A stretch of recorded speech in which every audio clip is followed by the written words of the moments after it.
Alam mo ba na sa TikTok ang bawat interaction mo ay may halaga? Ang platform ay nagbibigay sa atin ng mga puntos para sa ating mga pagkilos, ngunit marami ang hindi nakakaalam tungkol dito. Ang sistema ng points na ito ay nakabatay sa pakikipag-ugnayan, at ito ang susi sa pagpapalakas ng iyong mga nilalaman at presensya sa app. Hindi sapat na mag-upload ng simpleng video. Kailangan mong makipag-ugnayan sa iba at hikayatin silang makipag-ugnayan sa iyo.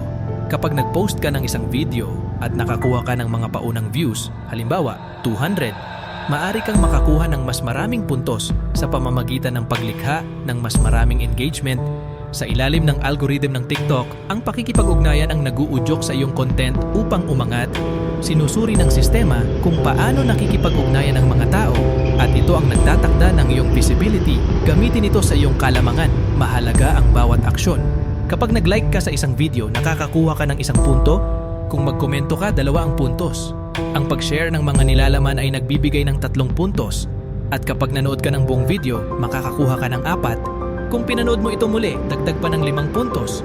Ang simpleng mga aksyon na ito ay hindi lamang makatutulong sa iyong engagement, kundi madadagdagan din ang iyong visibility sa platform. Minsan makikita mong ang ibang mga account ay mabilis na umaangat.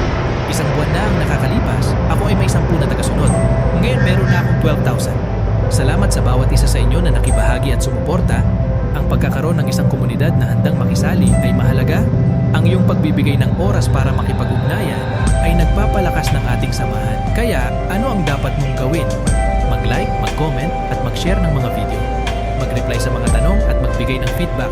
Huwag mag-atubiling magtanong kung may mga pag-aalinlangan ka. Nandito ako upang tumulong. Sama-sama tayong bumuo ng komunidad na puno ng engagement, suporta at inspirasyon.